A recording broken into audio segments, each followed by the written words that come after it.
Hey humans, thanks for stopping by Visually and Verbally, where we look at marketing from both design and content perspectives. Pictures and words, my friends. Pictures and words. Today we're talking about the elaborate marketing website for the blockbuster movie Jurassic World.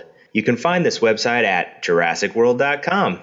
To give you a little background, Jurassic World was released on June 12, 2015, and it immediately set the summer box office on fire. The fourth film in the series that began with 1993's Jurassic Park, Jurassic World raked in $208 million in the U.S. on its opening weekend, which is the biggest movie opening of all time. Certainly the film's brontosaurus-sized marketing campaign played a part in that success. The Jurassic World website provides a great example of the work and detail that went into the marketing of the movie. Instead of directly promoting the movie, the website promotes the Jurassic World Park itself, expertly mimicking the website of an amusement park.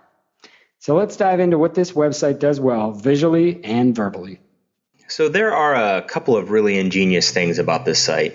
The simplest one to start with, the way that they incorporated video into the website. The edited scenes from the movie make it feel like a real park website, like you were talking about in the intro. It's not straight up, this is a movie. So they've edited these in just the right way that it shows these experiences people have, the subtle things like the inflatable balloon that a kid is pulling behind them, and it's just a close-up shot of that. So I really like the way that they chose the video and integrated it in the site. It's sort of a background when you first get there and has this feel of an amusement park. Which brings me to the next aspect of the site that's so clever, the concept of treating this movie site like the park itself.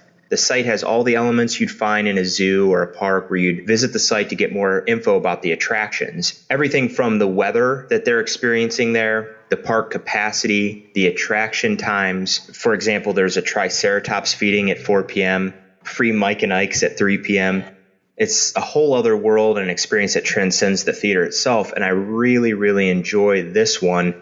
They've put a lot of effort into the details, and it doesn't show the scary elements of the park because that's not what you would do at a normal park, right? This approach, I think, has become really popular in movie sites as of late, and I really like the idea of creating an elaborate set outside of the movie set. So overall, a great design, very colorful, very family friendly. So what did you think about the verbal, Chad? The key word I'll hone in on that you used is elaborate. I mean, this is a really elaborate site. There's a lot here. It's really stuffed. I actually think it makes a great contrast to the spare simplicity of the Ex Machina site we talked about on episode 3. They're like polar opposites, you know. One's doing something very basic and simple, bare bones, and then you have this, which is pages and pages just stuffed to the gills with information, which is how an actual amusement park website should be. And this is actually a very well done version of one that even amusement parks could probably learn a thing or two. So the crowded design and content with the Jurassic World site really works for what it's trying to do, which is present a place where there's all these different things to do and so much fun and excitement to be had, like Jurassic World before it turns scary. So within the verbal side or the content here, you have a lot of hyperbole. Text that's playing things up and talking about, oh man, you got to see this and check this out. And the best part about that is they just really fully commit to that with the language they use. They integrate this theme of dinosaurs in all these little blurbs of texts throughout the site constantly. No mixing of metaphors, you know, it's all right on point. It's done pretty well just because they commit to it at such a high level. I'll give you some examples. You know, if we look at the homepage, we just scroll down through all these things. We have bigger, louder, more teeth. We have a part that says join the herd, trek through history, got a T-Rex size appetite, as hungry as a dinosaur. They even tout their fossil fuel energy drink. So it's just totally integrated, you know, not on a subtle level, but like a hammer over the head, which, like I said, really works for the style of site you have here. I'll give you a few more examples from the Plan Your Visit Play page. Jam-packed with prehistoric thrills.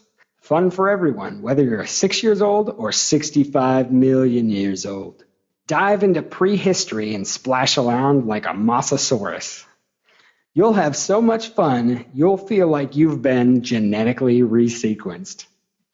And then they refer to the golf course's 16th hole as being as terrifying as a T-Rex. And they say at the nightclub, you can dance till the dawn of a new era. Like I said, it's all laid on very thick, but, it perfectly emphasizes the theme here. And it's all fun wordplay that constantly reminds you of what the main attraction is of both the park and the movie, the dinosaurs. So that's my take on the verbal side of things. We talk about this experience like you're going to a park. And we all know in the movie, the dinosaurs break free, right? And I like that right here at the top when you're scrolling down, excuse our mess. We have experienced a security breach involving several of our attractions. If you are currently at Jurassic World, please get indoors immediately and follow all safety instructions. Our trained professionals will have the dinosaurs contained shortly. I love that. It's a nod to the movie, but it's very subtle, like, oh, we've got this under control, where it's clearly not under control in the movie, right? But what's interesting about that, even that excuse our mess little warning, wasn't there before the movie was released, and I think they just added that on, like, oh, this is just happening now. Yeah. A lot of these elements weren't here before the movie was released. When we originally talked about doing this podcast episode, there weren't probably half of what was here now. Now you can buy T-shirts and you can see the menu for the fake restaurant that's at the park. All these little details that add to that experience of making this a real park. Yeah, and even all the integration of the social pages, they committed to it and they went for it. And it's probably the best amusement park website that exists. If only every amusement park website looked like this, that'd be great. And if only we had an amusement park where dinosaurs could attack you. That's this website, Visually and Verbally. We hope this gives you some ideas for your own marketing. If you'd like to suggest a website, video, or other marketing piece for us to talk about on the show, email us at feedback@thinkmonsters.com. Stop back again for another dose of Visually and Verbally.